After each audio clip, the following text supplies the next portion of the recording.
morning, Sparrows. I am so happy to be back with all of you. I have missed you a lot, thought about you, prayed for you. So very good to be back here.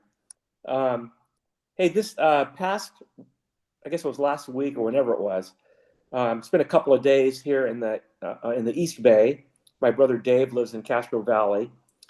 And while I was here, uh, the San Ramon area, the East Bay area, has been having a swarm of earthquakes.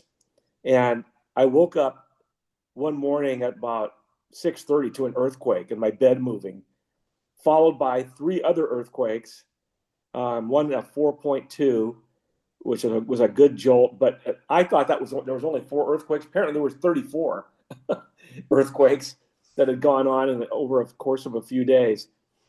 I don't know about you, but earthquakes are kind of unnerving, um, disorienting.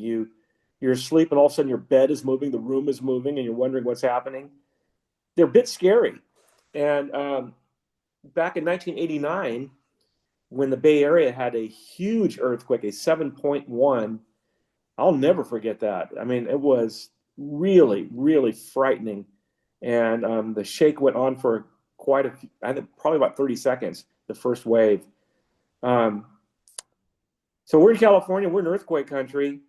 And when an earth, you kind of think of what's the most sure thing there is? The ground under your feet. You kind of think that's the most sure thing there is. So when the ground starts moving, all of a sudden it's not a sure thing. And it can be the most frightful thing imaginable. And there's a potential for great harm and injury with these earthquakes. Well, I happen to be reading around this time when this happened, Psalm 46.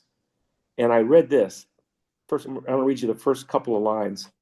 God is our refuge and strength, not the ground.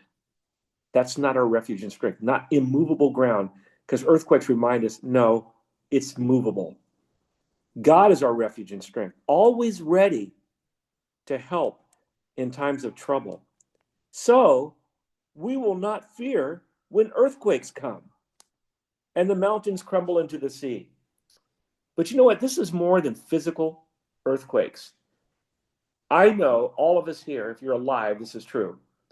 We have earthquakes in our lives and things that happen to us that really frighten us or unnerve us. And earthquakes, the thing about earthquakes, there's no announcement about an earthquake, right?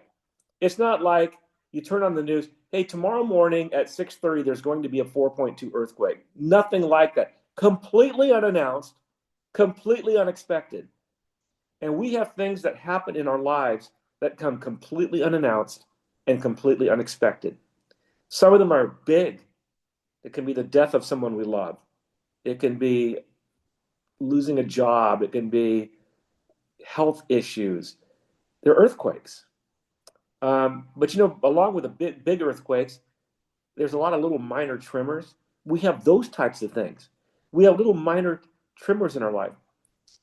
I mean, Mary, losing a phone and everything else, it's what, in the magnitude of everything? Is it a big 7.1 earthquake? No, but it is a tremor. It is an earthquake, and we have these things that come into our lives. And again, and if we like believe the ground is immovable, which it's not, or if we think our lives, that we have the control of our own lives and can make things, can control things, we find out when these earthquakes come to our lives, we can't. When unexpected things come to our lives, we can't. When a friend disappoints us, we can't control it. When gossip happens around us, we can't control it. When someone gets ill that we love and dies, we can't control it. So it kind of begs the question, well, is there anything that we can be secure about in this scary world? And the answer is yes. Back to Psalm 46, God is our refuge and strength, always ready to help in times of trouble.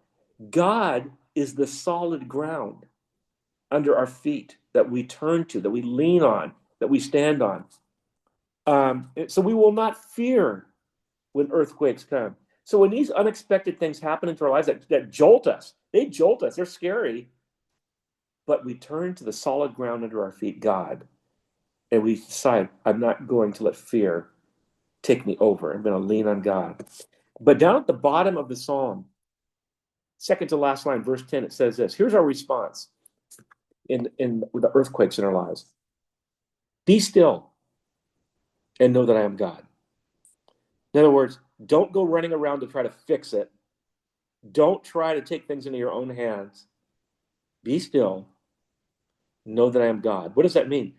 Well, you got to say, realize that I'm God and you're not. Real, it's a little thing, but realize it. I'm God and you are not. So I, as God, the God of the universe, I can handle your earthquakes. In Colossians 1, verses 15 through 20, is one of the most powerful 5 verses about who Christ is. And one of the things it says about Christ is this: in him, all things hold together. The Christ that created the universe. So you know what that means? When it seems like your life is falling apart by an earthquake, in him, you are held together.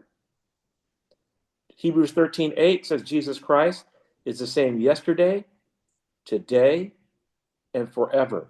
We never have to worry if the ground beneath our feet, which is God, is going to shift. We never have to worry about that.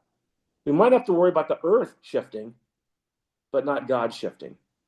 So, whatever earthquake that you may have recently experienced in your life from circumstances that are out of your control, or if you have no earthquakes, be encouraged, you will.